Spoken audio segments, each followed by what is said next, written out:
Assalamualaikum warahmatullahi wabarakatuh.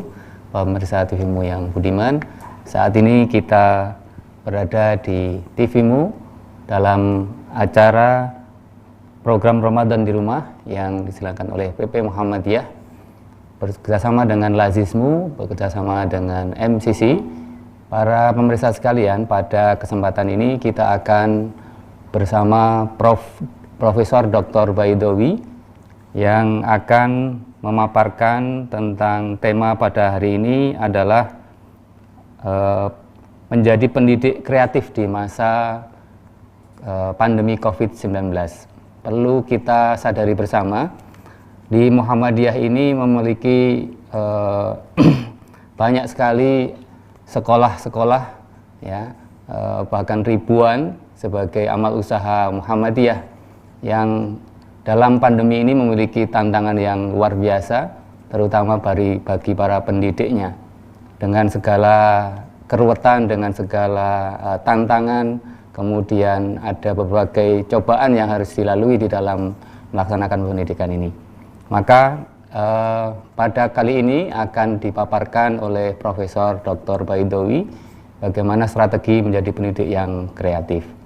Namun sebelum paparan yang disampaikan oleh Profesor Dr. Baidowi, mengingatkan para pemirsa TVMU sekalian, infak, sedekah, dan sedekah silahkan didonasikan kepada Lazismu yang nomor rekeningnya bisa tertera di dalam layar Bapak Ibu sekalian.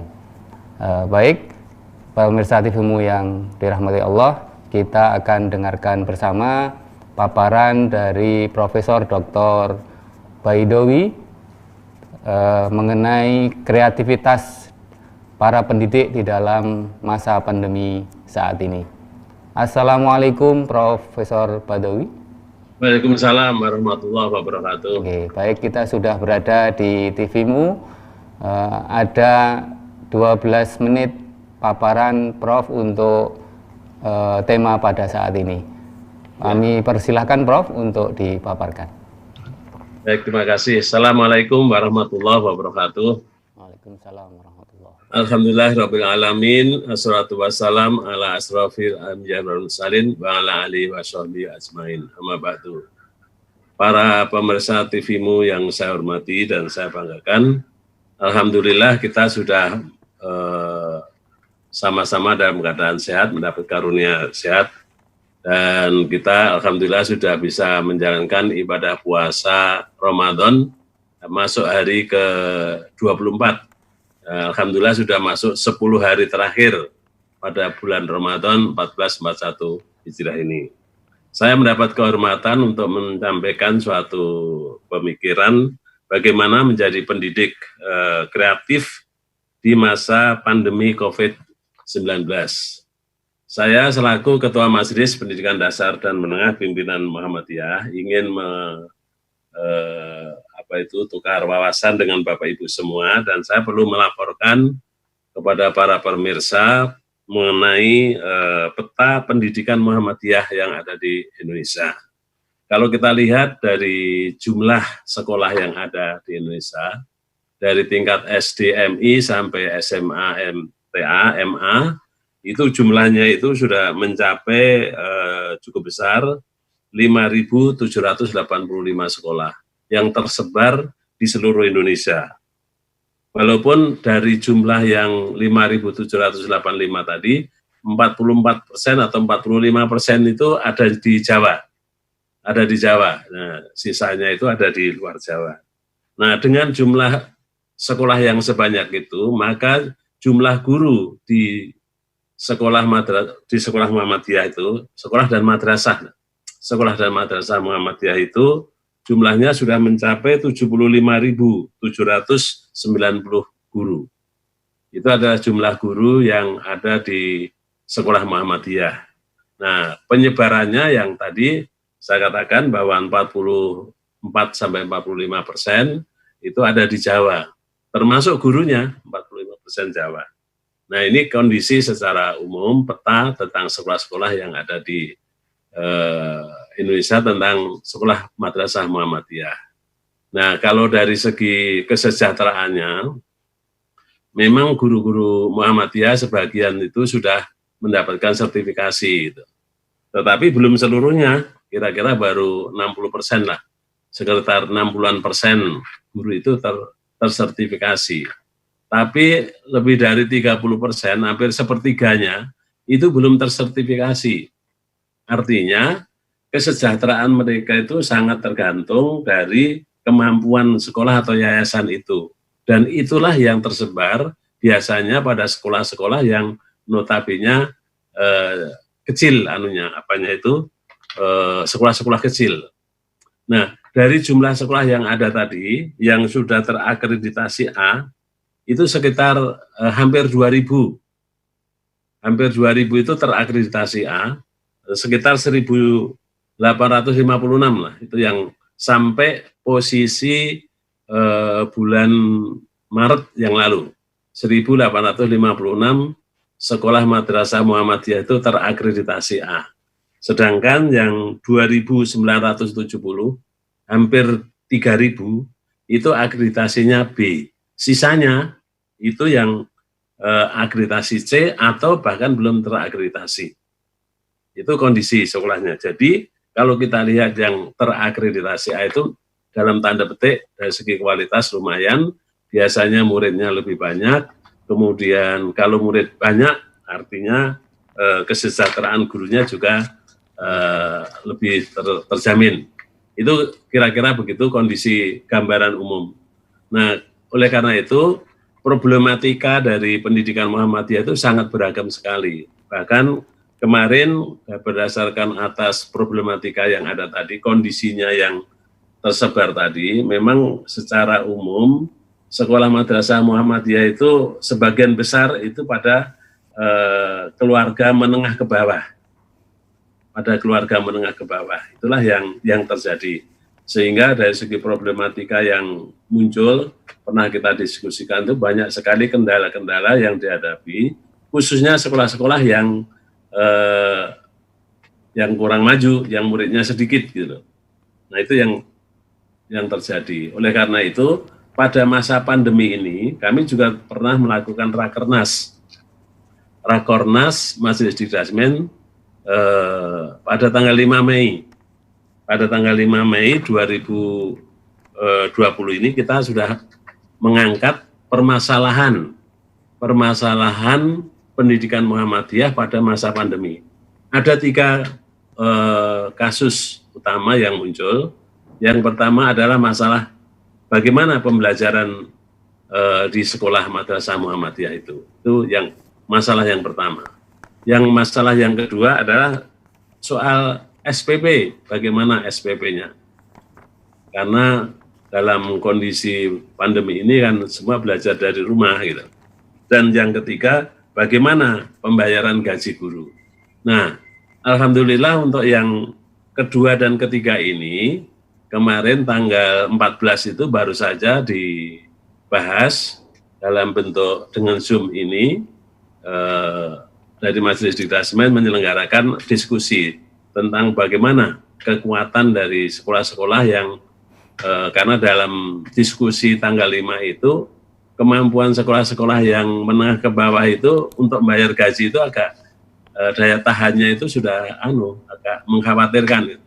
Kalau ini berkepanjangan ya akan jadi masalah lah. Itulah yang sudah dibahas diskusi kemarin dan ini terus kita lakukan tindak lanjut untuk melakukan pendataan secara menyeluruh bersama-sama, bekerja sama dengan Majelis Dikdasmen PBM dan PDM, PCM seluruh Indonesia.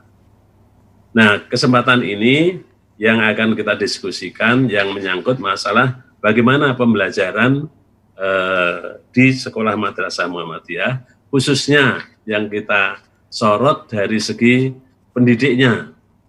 Karena judulnya diminta yaitu menjadi pendidik kreatif kan itu. Nah inilah yang sangat menarik sekali karena sistem ini yang betul-betul ini suatu hal yang baru. Kalau kita bicara masalah pendidik, sebenarnya pendidik itu merupakan suatu tugas yang sangat mulia dan pendidik itu sendiri kan sebenarnya tidak hanya guru gitu loh. pendidik itu juga tadi ada guru, ada dosen, ada widya eswara, ada tutor, dan sebagainya. Bahkan sekarang itu, dalam masa pandemi itu, orang tua pun jadi pendidik sekarang. Ini adalah suatu hal yang sangat menarik sekali, yang nanti akan kita diskusikan atau ada slide saya berikutnya. Oleh karena itu, untuk menjadi pendidik, khususnya karena kita bicara masalah pendidikan dasar dan menengah, pendidiknya adalah guru gitu loh. Karena pendidik guru, kalau kita bicara menurut undang-undang ya, yang namanya guru itu kan untuk mendidik, kemudian untuk mengajar, untuk membimbing, dan seterusnya, sampai mengevaluasi. Itulah yang harusnya dilakukan oleh seorang guru agar bisa memberikan yang terbaik untuk anak didiknya. Nah, sekarang saya akan bicara dari segi pendidik dilihat dari segi undang-undang, bahwa untuk menjadi pendidik yang berprestasi, pendidik yang kreatif, harusnya akan memenuhi persyaratan sesuai dengan Undang-Undang 14 tahun 2005, bahwa seorang guru itu harus punya kompetensi. Kompetensinya kompetensi pedagogi, ada kompetensi profesional, kompetensi sosial, dan kompetensi kepribadian. Itu adalah kompetensi berdasar atas undang-undang yang dalam praktek sehari-hari itu harus dioperasionalkan secara teknis. Nah, ini satu hal di satu sisi tentang apa kompetensi yang harus dimiliki oleh seorang guru berdasarkan undang-undang ini. Tetapi yang perlu kita cermati sekarang, ini kan sekarang kita punya menteri baru, menteri yang masih muda, masih menteri milenial, yang sekarang ini sudah melontarkan semacam peta jalan pendidikan Indonesia. Yeah. Dalam peta jalan pendidikan Indonesia itu, di situ tercermin adanya gagasan-gagasan untuk mewujudkan kompetensi guru yang lebih teknis. Nah, kompetensi guru yang lebih teknis itu apa? Ada 3 utama yang perlu kita ketahui. Yang pertama adalah kompetensi untuk menguasai numerasi. Jadi yang nyangkut hitung-hitungan, matematik, masalah keuangan, masalah statistik, itu harus menjadi modal dasar bagi guru-guru kita menguasai numerasi. Karena numerasi itu merupakan tuntutan keterampilan abad 21 untuk anak-anak kita. Kemudian yang kedua, apa yang harus dikuasai? Literasi. Literasi itu adalah keingintahuan lebih jauh lagi terhadap beberapa hal yang harus dimiliki. Literasi bahasa, literasi digital, literasi teknologi, iptek, dan sebagainya. Dan yang lebih mendasar lagi, yang harus dikuasai adalah karakternya. Jadi bagaimana numerasinya, kompetensi numerasi, kompetensi literasi, dan kompetensi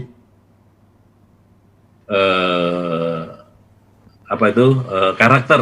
Nah, yang sebenarnya kalau kita lihat dalam kurikulum 2013, kompetensi siswa itu ya 3, pengetahuan, keterampilan, dan sikap.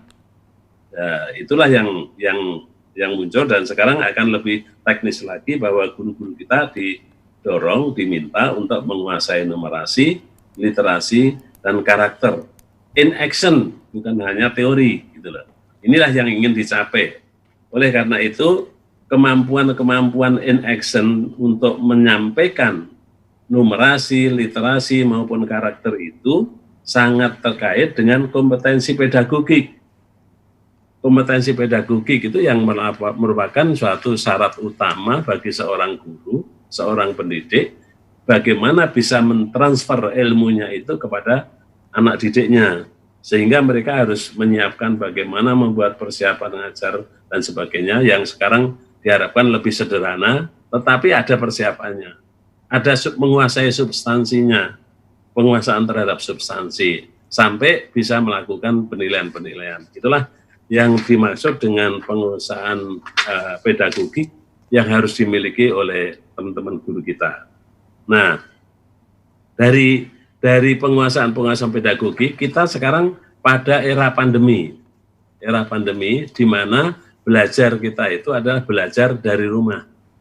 Nah, dengan belajar dari rumah ini, seorang guru dituntut kreativitasnya. Bagaimana seorang guru itu bisa melakukan pembelajaran. Muridnya ada di rumah, gurunya juga ada di rumah, dan kalau murid bersama dengan orang tuanya. Oleh karena itu, dalam rangka menjadi guru yang profesional atau guru yang kreatif ini ya harus menguasai bagaimana itu penguasaan terhadap 4C, creative thinking. Baik, Prof. Ya, menarik sekali. Jadi yang disampaikan Prof luar biasa sekali dan penuh dengan masih harus kita lanjutkan kembali. Namun kita akan jeda sebentar, Prof. Para pemirsa TVMU sekalian, kita akan lanjutkan setelah yang satu ini.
Selamat pagi untukmu yang selalu memulai dengan yang halal.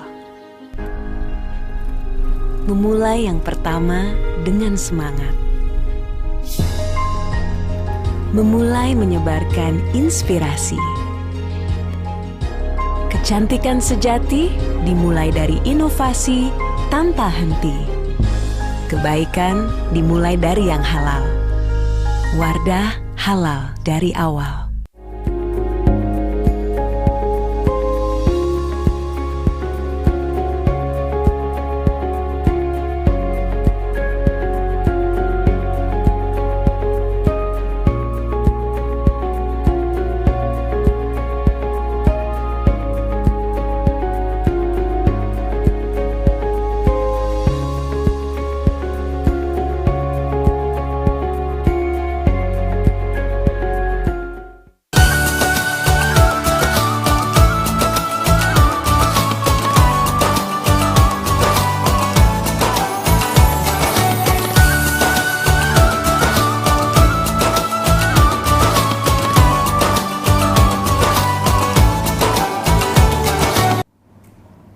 Baik, pemirsa TVMU yang dirahmati Allah, kita masih berada di program Ramadan di Rumah bersama TVMU, MCC dan MCCC dan Lazismu.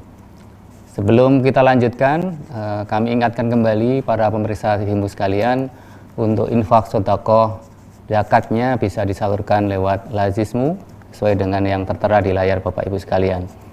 Baik, Prof. Profesor Dr. Baidowi tadi sudah memaparkan banyak tentang bagaimana pendidikan di Muhammadiyah, dan menjadi tantangan lagi adalah ketika pandemi ini kreativitas dari para pendidik yang akan dituntut. Tadi masih terpotong, Prof. Jadi mohon dilanjutkan kembali. Tadi sudah sampai di materi 3C.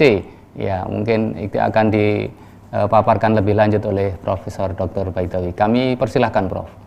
Baik, terima kasih para pemirsa yang saya hormati, bahwa dengan adanya pandemi COVID-19 ini, maka kebijakan dari pemerintah, termasuk kebijakan dari PP Muhammadiyah, bahwa sekolah Muhammadiyah diharapkan untuk bersama-sama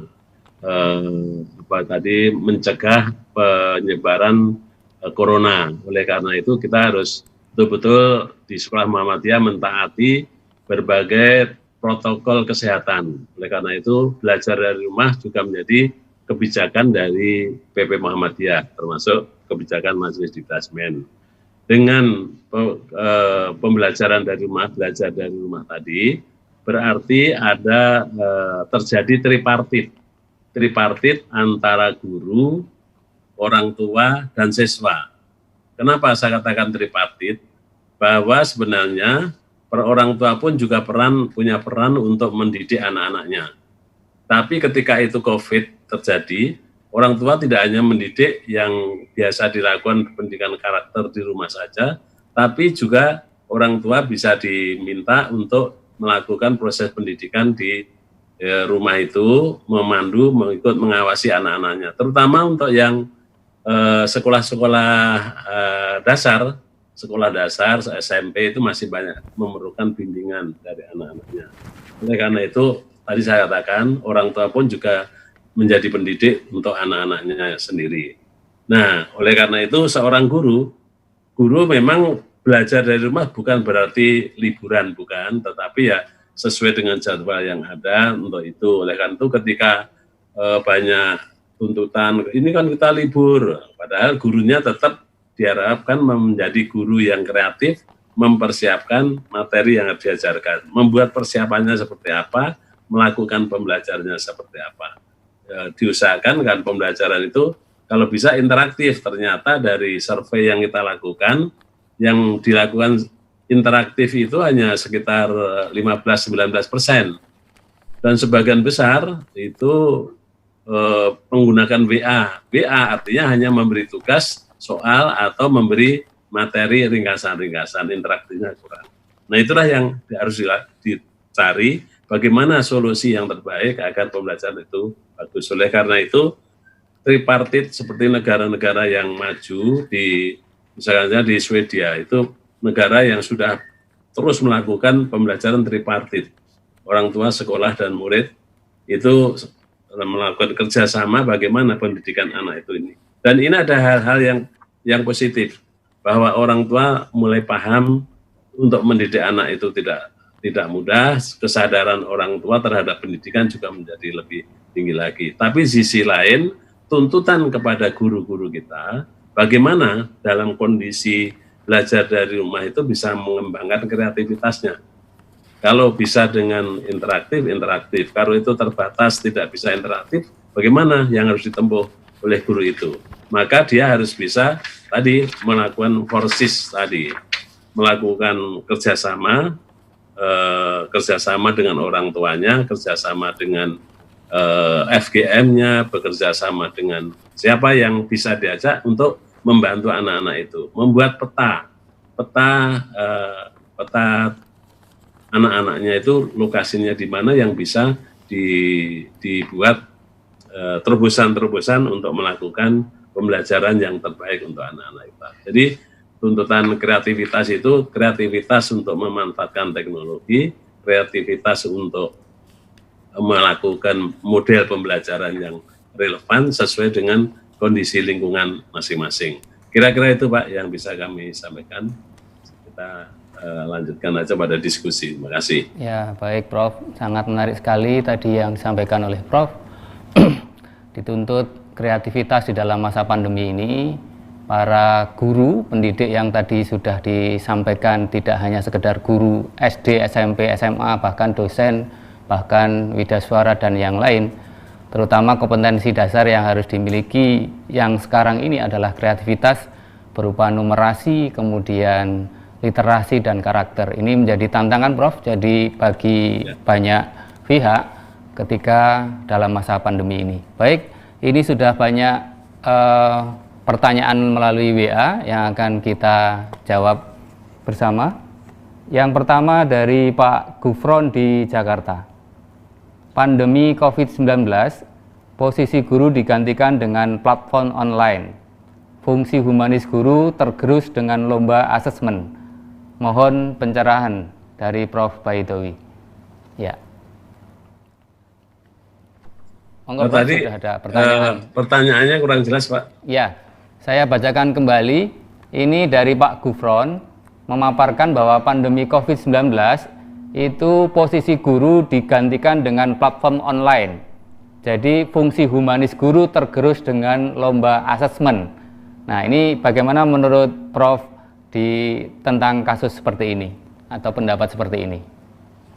Oke, memang ini gini ya, karena dalam kondisi COVID ini kan tidak bisa dilakukan tatap muka.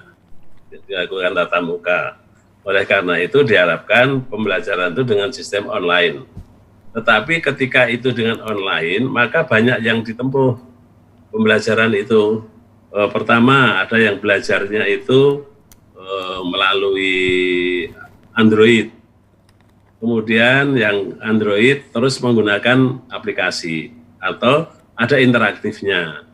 Tetapi sebagian maka tuntutan kreativitasnya itu bagaimana seorang guru itu bisa mempraktekkan teknologi atau cara-cara untuk membuat bahan-bahan presentasi melalui Android-nya. Jadi ketika itu online tidak hanya berupa tugas-tugas atau buat ringkasan saja, tetapi bisa memberikan kecermatan. Nah, ini memang menjadi suatu tantangan karena guru ketika itu tidak dibekali untuk hal-hal semacam itu. Oleh karena itu, untuk meningkatkan kompetensi guru, memang diharapkan guru itu juga selalu melakukan pengembangan keprofesian berkelanjutan. Ketika melakukan pengembangan keprofesian berkelanjutan, kita tidak bisa menghindar dari perubahan teknologi yang harus kita pelajari terus. Contohnya saya sendiri, sebagai orang yang dulu kalau minta PowerPoint macam-macam minta aja pada teman-tean, pada staf gitulah ceritanya. Pura-puranya dulu jadi orang dibut punya jadi jabatan, jadi terima jadi itu Pak Apik. Ya. Tapi itulah ketergantungan kita. Jadi sekarang setelah saya itu pernah jadi pejabat yang selalu minta pada staf, tapi suatu saat kita itu harus bisa mandiri juga. Contohnya ketika saya dari sekjen pindah menjadi staf ahli, nggak punya staf, akhirnya ya belajar lagi, dan alhamdulillah bisa mengoperasikan komputer dan sebagainya. Sekarang bikin PowerPoint dan sebagainya sudah bisa. Apalagi setelah menjadi dosen, kita harus selalu mengikuti perkembangan baru dan perkembangan teknologi itu harus kita lakukan. Dan memang dorongan untuk melakukan pembelajaran bahwa sumber belajar itu bukan hanya dari guru saja, tapi kita juga harus ngambil dari website dan sebagainya harus kita pelajari semua. Jadi memang kita kuncinya adalah tadi Pak Gufron bahwa guru-guru kita ajak bagaimana melakukan pengembangan keprofesian berkelanjutan yang belajar secara otodidak, artinya kita harus berusaha sebagai seorang guru jangan sampai ketinggalan dengan murid-muridnya gitu. Terima kasih. Ya, baik Prof. Jadi tadi disampaikan bahwa platform online bukan menampilkan humanisme dari itu, karena kreativitas yang kita tuntut di dalam pendidik tadi ada kreativitas untuk bisa menjadikan karakter yang lebih baik. Baik, para pemirsa sekalian, kita akan lanjutkan sesi berikutnya setelah paripara yang berikut ini.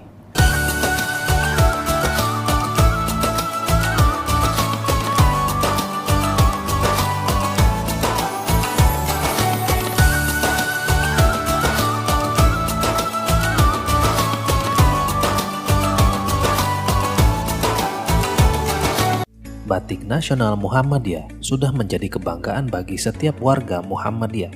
Bahkan, pimpinan pusat Muhammadiyah secara resmi menggunakan batik nasional untuk pertemuan nasional maupun internasional. Dua kader Muhammadiyah, Iqbal dan Sarah, peraih medali emas di kejuaraan pencaksilat Asian Games, menjadi bagian ikon brand ambasador batik nasional Muhammadiyah. Kami bangga berbatik nasional Muhammadiyah. Untuk pemesanan lebih lanjut, hubungi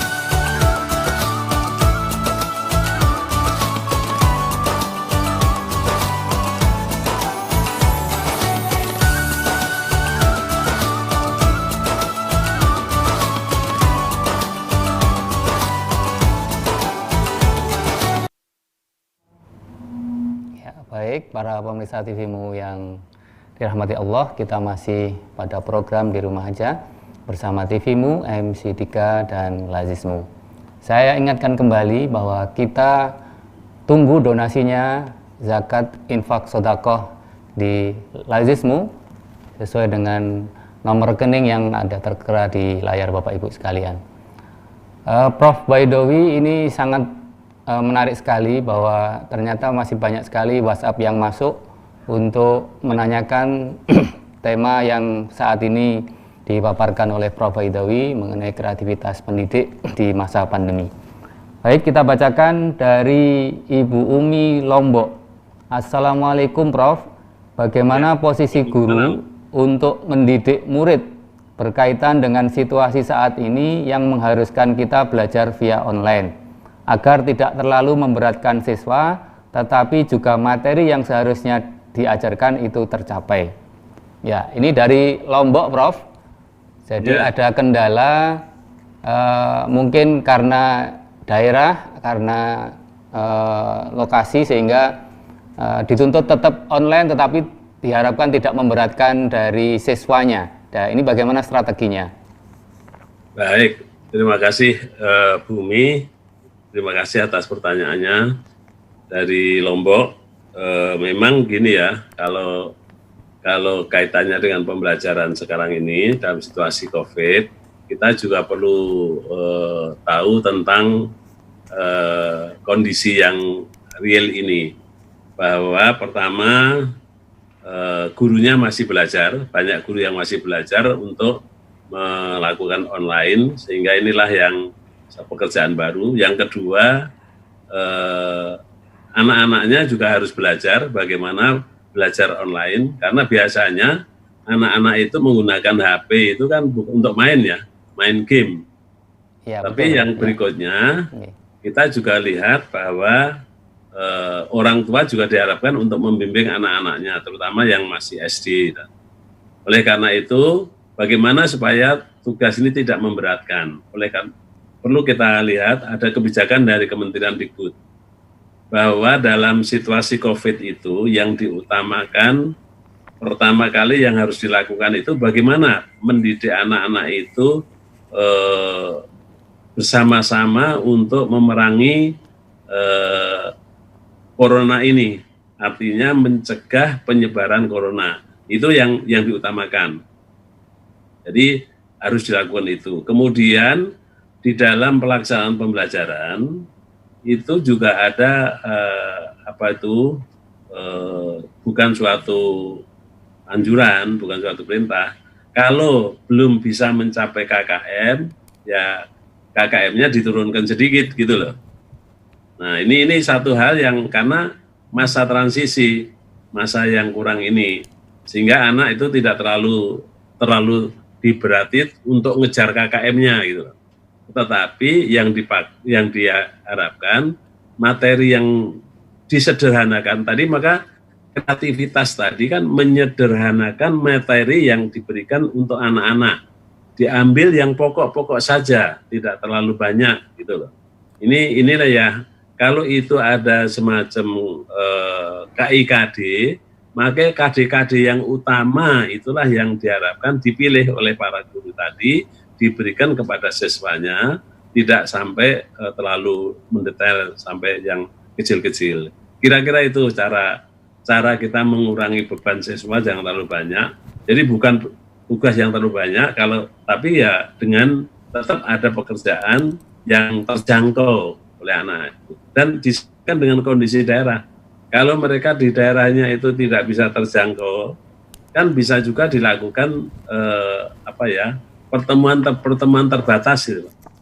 Jadi karena ada kasus-kasus yang di sekolah Muhammadiyah juga, karena sinyalnya tidak ada, tidak bisa melakukan online, akhirnya ada guru juga yang melakukan bagaimana melakukan monitoring terhadap anak-anaknya yang sedang belajar itu. Kira-kira itu yang terus dia diberi tugas manual, tapi terus nanti tugas itu juga dikembalikan. Jadi tidak sampai mengumpulkan anak di sekolah itu secara besar-besaran. Jadi dibatasi. Inilah yang cara-cara yang bisa ditempuh dalam situasi COVID yang tetap harus menjaga, mengutamakan protokol kesehatan. Kira-kira gitu. Baik, sangat jelas kami kira untuk pertanyaan Bu Umi dari Lombok. Kita lanjutkan Prof, pertanyaan berikutnya dari Mas Rizky di Sungai Lilin, Sumatera Selatan. Assalamualaikum Prof, di masa pandemi ini sekolah-sekolah semua belajar dari rumah via online. Lalu kendalanya sekolah-sekolah atau tempat yang kesulitan untuk mengakses jaringan internet dengan baik. Adakah solusi atau inovasi dari Dikdasmen untuk menjadi pendidik yang kreatif untuk sekolah-sekolah yang kecil tadi terkendala dengan jaringan yang tidak memadai atau tidak ada sarana? Mungkin kreativitasnya seperti apa atau kebijakan dari Dikdasmen seperti apa Prof yang diminta? Ya, jadi kebijakan yang bisa ditempuh, Bapak Ibu Guru bisa membuat tugas-tugas manual. Tugas manual itu dikomunikasikan dengan anak-anaknya, diserahkan, nanti sampai hari-hari tertentu berapa hari, anak itu menyerahkan tugas, tapi tidak bersamaan, tadi bergantian. Itu yang bisa dilakukan kalau daerah itu tidak ada jaringan. Kendala-kendala yang tidak ada jaringan bisa dilakukan manual. Itu salah satu cara. Cara yang lain itu melalui lingkungan yang ada di situ yang bisa minta bantuan. Minta bantuan misalkan ada guru yang rumahnya di dekat siswa itu bisa diminta bantuan untuk melakukan komunikasi dengan anak yang ada. Oleh karena itu tadi, communication itu juga harus dijaga, dilakukan untuk kepentingan anak didiknya dimanapun dia berada, sehingga kalau gurunya keliling ya itu juga tidak akan terpenuhi. Ada juga kasus yang gurunya itu mendatangi ke rumah, itu juga bisa, tapi kan itu makan waktu juga ya, karena harus di rumah malah pergi ya. Oleh karena itu ya dibatasi dengan protokol-protokol kesehatan yang harus dilakukan, termasuk murid yang akan ngambil tugas ke sekolah pun juga diatur waktunya supaya tidak bergerombol. Kira begitu Pak. Ya, baik. Kita lanjutkan Prof dengan pertanyaan berikutnya dari Adnan di Metro Lampung. Assalamualaikum Prof, mohon maaf mungkin bisa disampaikan dari para pendidik dengan variasi kreativitasnya. Blueprint pencapaian 3 kompetensi tadi bagaimana serta tantangan dan solusinya. Sudah jelas Prof pertanyaannya?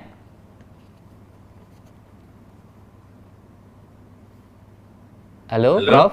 Yeah.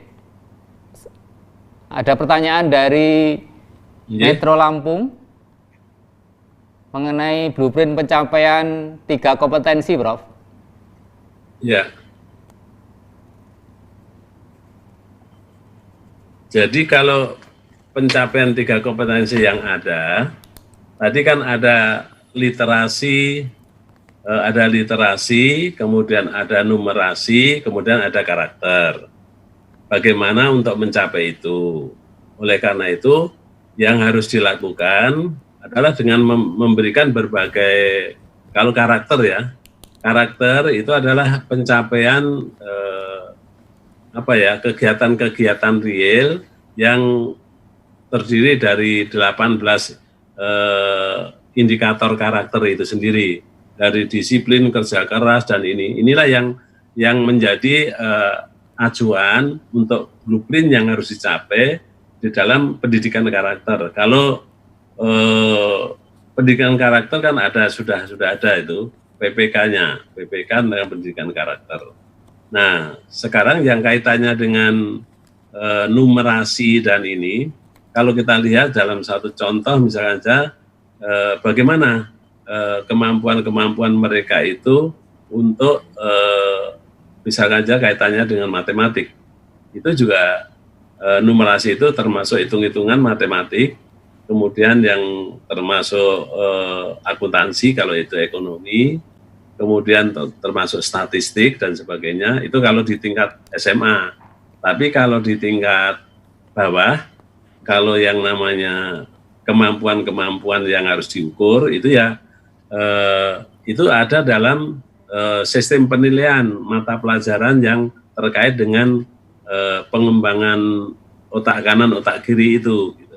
Itu yang harus dicapai untuk melakukan itu. Demikian juga yang literasi itu juga harus ada alat-alat tes yang bisa mengukur terhadap keberhasilan itu. Seperti kalau kita contohkan itu mengenai hasil tim di Indonesia itu kan tergolong kategori rendah karena kecepatan membaca, karena matematiknya rendah dan sebagainya. Itu yang saya kira yang harus dilakukan melalui mata pelajaran yang terkait dengan numerasi maupun literasi.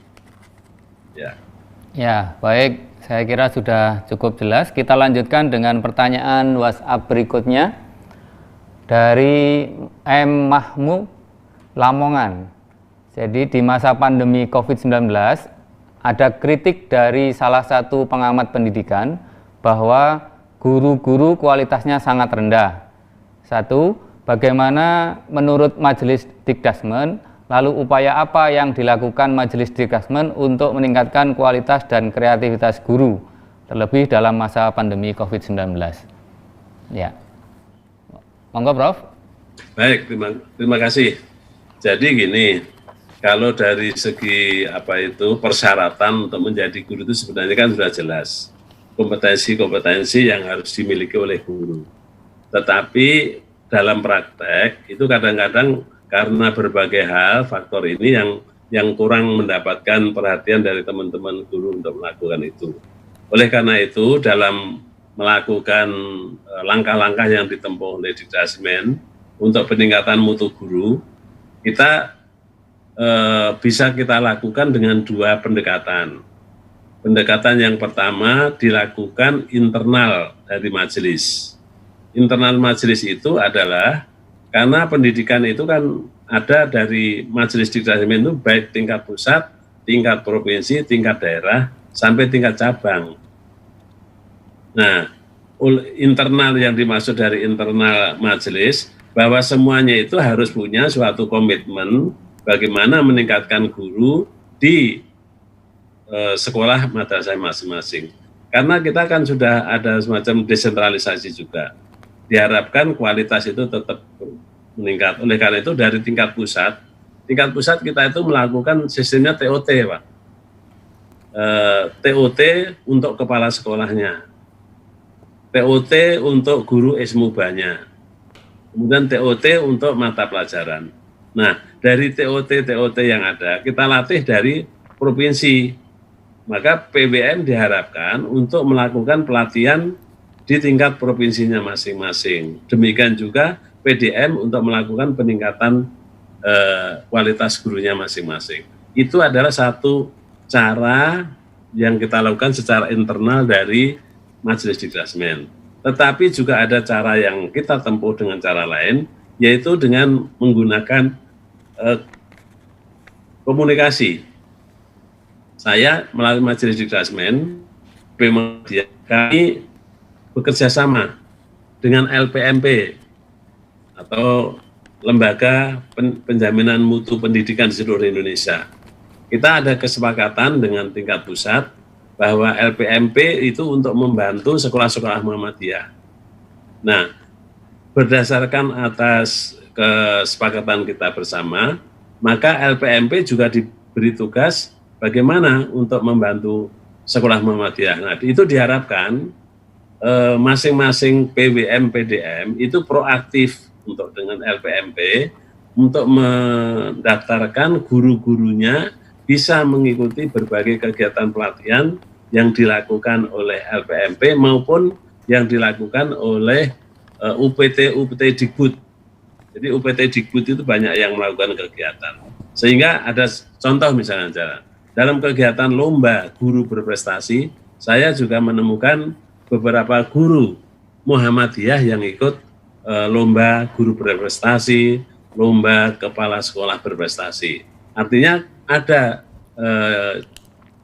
jejaring kerjasama dari masing-masing PDM-PDM secara aktif kepada dinas pendidikan setempat. Itu ada mendorong, memberikan motivasi untuk peningkatan mutu yang ada di daerah-daerah di seluruh sekolahnya. Terima kasih. Ya, baik, sangat jelas sekali sudah disampaikan oleh Prof. Baidowi. Langkah pimpinan pusat Muhammadiyah di dalam meningkatkan kreativitas para pendidik, yaitu dengan sarana TOT, kemudian adanya kerjasama dengan LPMP, dan sangat mendukung sekali. Nanti diharapkan dari PWM maupun PDM juga mengembangkan yang sudah dikembangkan oleh Disdakmen PP Muhammadiyah. Baik, para pemirsa sekalian, kita akan lanjutkan diskusi kita setelah yang satu ini.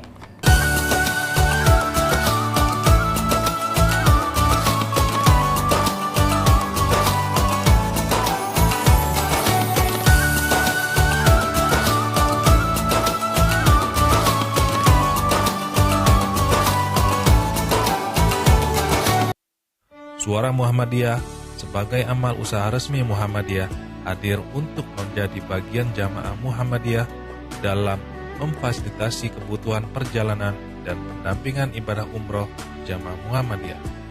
SM Tour and Travel hadir dengan 2 program utama, program umroh dan haji khusus, program perjalanan untuk domestik dan internasional. Mari bergabung bersama SM Tour and Travel untuk menikmati ibadah umroh Anda lebih khusyuk dan nyaman. Selamat pagi untukmu yang selalu memulai dengan yang halal. Memulai yang pertama dengan semangat. Memulai menyebarkan inspirasi. Kecantikan sejati dimulai dari inovasi tanpa henti. Kebaikan dimulai dari yang halal. Wardah halal dari awal.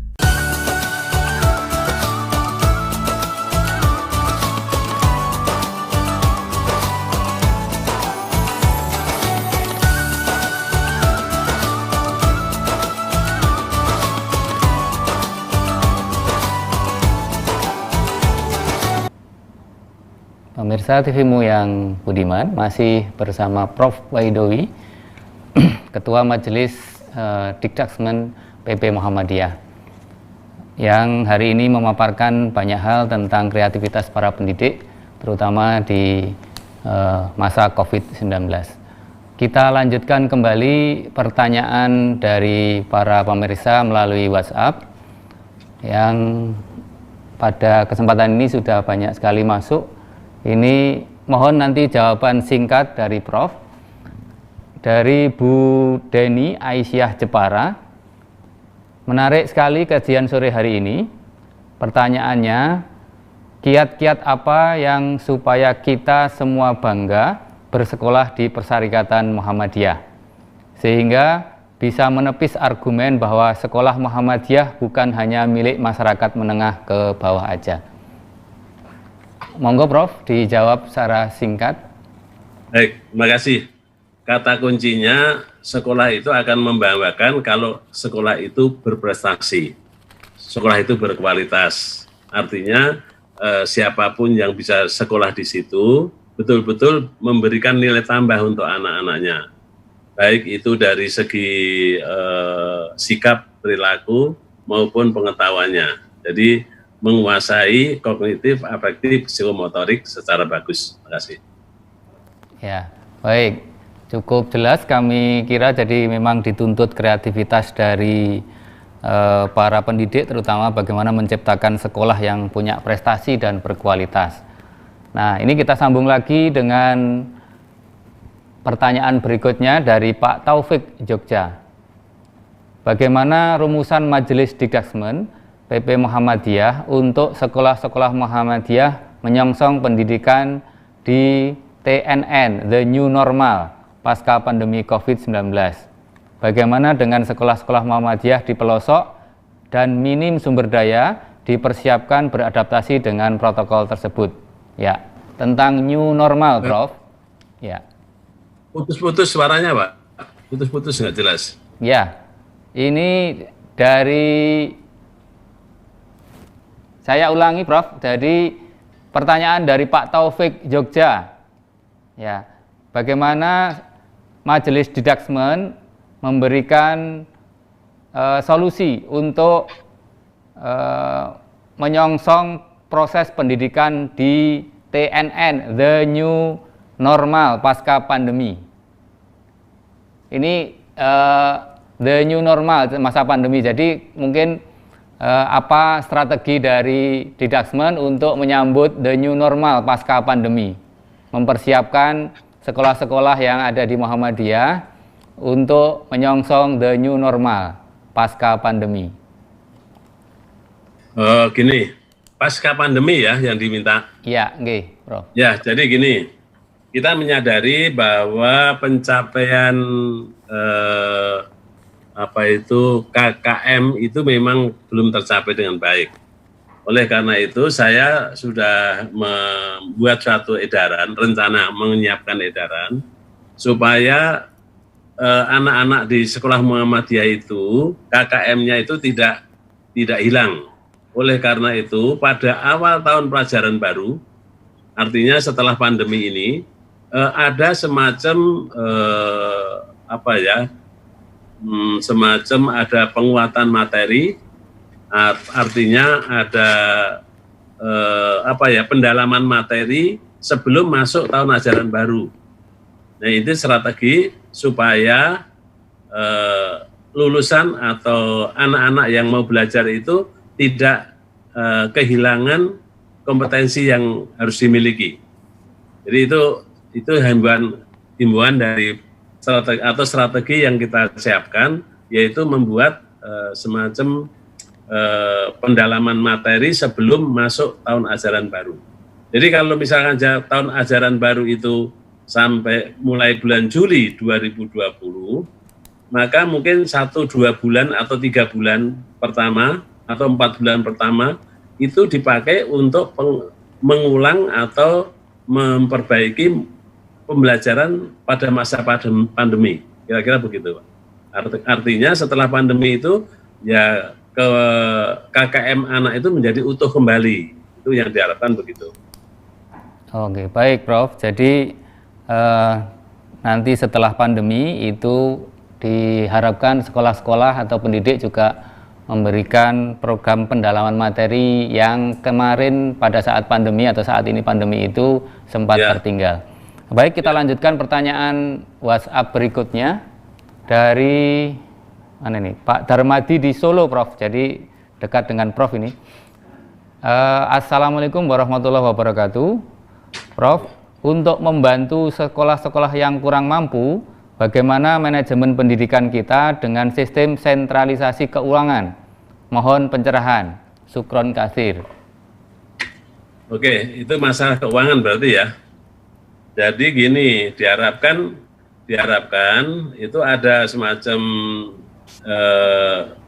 sentralisasi itu harus kita lihat apakah itu berlanjut selamanya atau pada masa pandemi saja. Intinya adalah ada usaha untuk gotong royong lah, yang mampu membantu yang tidak. Oleh karena itu harus menjadi tanggung jawab dari penyelenggara. Jadi sekolah itu kan ada penyelenggara sekolah itu kan bisa PCM atau PDM. Kemudian penyelenggara itu diharapkan kalau dia punya lebih dari satu sekolah, mereka itu bisa subsidi silang antara satu dengan yang lain. Itu salah satu cara kalau itu mau diselesaikan internal. Tapi kalau tidak bisa internal, maka sekolah itu bisa melakukan kerjasama dengan misalnya dengan najismu atau apa untuk mengatasi kekurangan itu.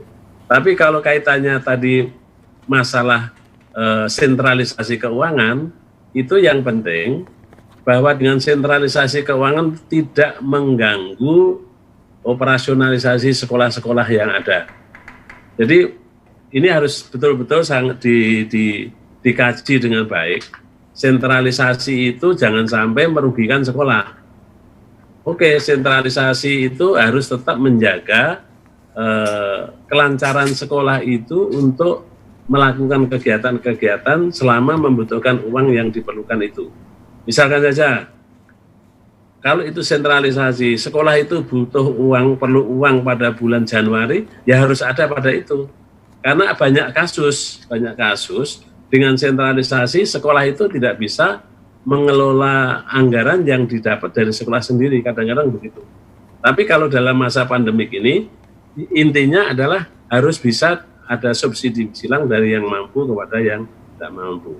Karena dalam pandemik saya kira sentralisasi bagus, tapi kalau itu mau dilanjutkan setelah pandemi itu harus betul-betul dikaji supaya tidak mengganggu sekolah yang punya dana tapi sulit untuk menggunakan dananya sendiri.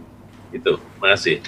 Oke, baik Prof. Jadi sudah sangat jelas sekali tadi disampaikan ada bagaimana tentang sentralisasi keuangan terutama untuk tetap menjadi eksis di dalam pendidikan di Muhammadiyah. Baik, ada waktu kira-kira 2 menit Prof untuk Prof memberikan closing statement. Kami persilahkan Prof terkait dengan kreativitas pendidik di dalam masa pandemi. Baik, terima kasih para pemirsa yang saya hormati dan saya banggakan. Alhamdulillah Sekolah Muhammadiyah sampai saat ini masih bisa eksis, bisa berjalan dengan baik. Saya mengharapkan bantuan Ibu dan Bapak semua untuk punya komitmen bagaimana kita bisa menjaga keberlangsungan pendidikan Muhammadiyah itu dengan baik. Bahwa keberadaan pendidikan Muhammadiyah itu memang betul-betul dari bawah, sehingga tanpa adanya dukungan dari Bapak Ibu sulit untuk hidup dengan lancar. Oleh karena itu sekali lagi saya terima kasih atas dukungan Bapak Ibu semua untuk menghidupkan pendidikan Muhammadiyah, dan selanjutnya juga sangat mengharapkan komitmen yang lebih besar lagi untuk menjadikan pendidikan Muhammadiyah yang menyenangkan, mengasihkan, mencerdaskan, dan diminati oleh masyarakat Indonesia. Terima kasih. Assalamualaikum warahmatullahi wabarakatuh. Waalaikumsalam warahmatullahi wabarakatuh. Sangat menarik sekali yang disampaikan oleh Prof. Baidowi. Beliau adalah Ketua Majelis Dikdaksmen PP Muhammadiyah yang hari ini memaparkan banyak hal tentang kreativitas pendidik di dalam masa pandemi.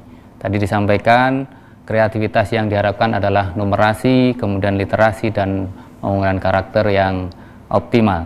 Selain itu, beberapa usaha yang sudah disampaikan oleh Prof terkait dengan usaha dari pimpinan Pusat Muhammadiyah di dalam mengembangkan kreativitas maupun menjaga bagaimana keberlangsungan pendidikan di Muhammadiyah. Baik pemirsa TV-mu yang budiman, kami selaku host pada pembawa acara saat ini dan beberapa kru yang berada di TV-mu mengucapkan banyak terima kasih atas perhatiannya, dan banyak khilaf yang kurang kami mohon maaf. Sekali lagi kami ingatkan kepada para pemirsa sekalian, donasi di Lazismu ya dengan nomor rekening yang tertera di dalam layar Bapak Ibu sekalian. Infak sedekahnya ditunggu. Baik, terima kasih. Kami akhiri. Assalamualaikum warahmatullahi wabarakatuh.